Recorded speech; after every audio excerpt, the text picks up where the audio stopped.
What if I told you that 10 goat could make you more money than one cow using the same amount of land? Sounds surprising, right? Okay, let me break it down for you.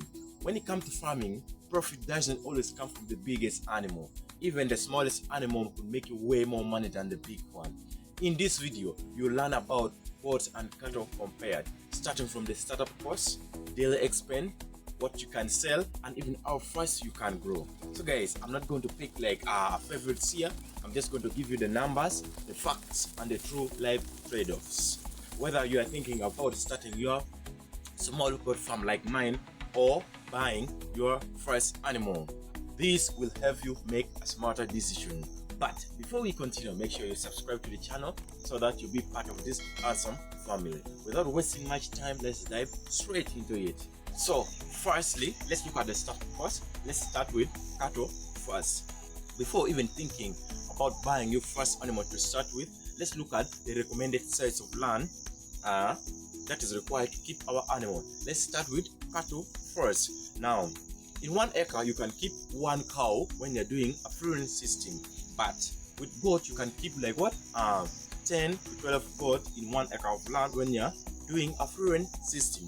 So guys, now you know the recommended size of land that's required to keep the animal. Let's look at the cost of buying our animal. Let's start with cattle first. So the price of 1 cow always ranges between 1 million Uganda shilling to 5 million Uganda shilling. That is just the price of 1 animal. Even the price increase when you're looking for a better breed or when you're buying already a pregnant animal. So let's look at goats. The prices of goat always range between 100,000 Uganda shilling to 350 Uganda shilling. So guys, what is the trade-off here? The trade-off here is like for the price of 1 cow, you can buy 4 to 10 goats with that same amount of money. Whew, sound crazy, right? Okay, now you have your animal, and that is not the only cost you are going to start up with.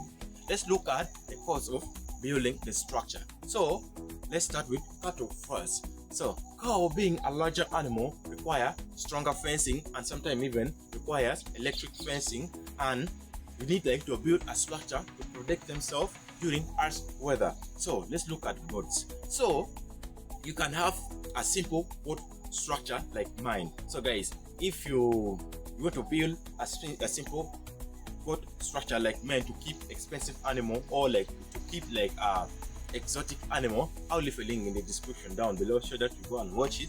But what is the trade-off here again? So a cow, being a larger animal, require more expensive structure, while goats, being a simple animal, you can just use like a simple structure to do it. Like, secondly, let's look at what daily expense. Let's start with cattle first. Let's look at feeding. So do you know that like a single cow can eat like between 25 pounds to 30 pounds of hay per day? Let's compare that to goats. Like a single goat can eat between 3 pounds to 5 pounds of hay per day. And what's the trade-off here? The trade-off here is you can feed like 5 to 6 goats on what it takes like to feed 1 cow on hay per day, and that is not the only expense per day. So goats, being a smaller animal, they require frequent care and attention. Like they are more prone to disease and infection and even parasite. So for that matter, that means you have a lot of attention that may involve like a weekly spraying and then a monthly deworming. But being a bigger animal, they are less prone to parasite, but when it happens, they will cost you 100 of money, 100,000 of money on vet bills. Thirdly, let's look at what you can sell. Let's start with cattle first. Assuming you are raising a beef animal, so you decided to sell them at winning weight. So usually a cow at winning weight will always weigh between 350 kgs. So the prices of beef always vary between 10,000 Uganda shilling to 12,000 Uganda shilling. So we are going to use the lower mean. So if you multiply 350 kgs times 10,000 Uganda shilling, you are going to get what? 3.5 million Uganda shilling. That is not the only thing you can sell. You can also sell milk. So a single cow will give you between 6 to 7 gallons of liter of milk per day. so you can sell that. But depending in the country you are in, the prices of milk also what vary. So when you are in a place where we have a lot of cattle, the prices of milk will come down, and when you are in a place where like we have few animals and you have a lot of customers, the prices of milk always will shoot up. So that's not only the only thing you can sell. You can also what sell leather. Leather being a byproduct. So guys, when I was growing up, we have this shop where you can process, like you can process your leather and go and sell it there. But nowadays it's really not there. So the prices will leather being a byproduct doesn't add much to what you can sell. So let's look at goats. Assuming you have 10 goats and each is weighing 35 kgs and you are going to what slaughter them for meat. So in total you are going to have 350 kgs of goat meat. And the prices of goat always varies between 15,000 Uganda shilling to 20,000 Uganda shilling. Let's use the lower range. So that is 15,000. So if you multiply 15,000 Uganda shilling times 350 kgs, you'll get like 5,250,000.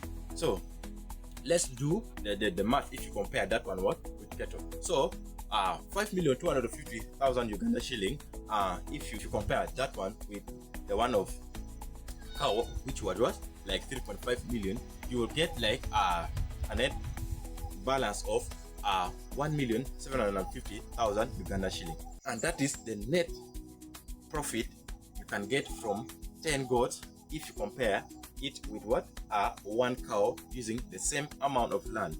But that is not the only thing you can get from goats. Even we have what goats for milk, but the milk for goat is like what a niche market. So most people tend not to concentrate on the goat milk unless you are in what in a European country whereby they know the nutrition value that is there in goat milk.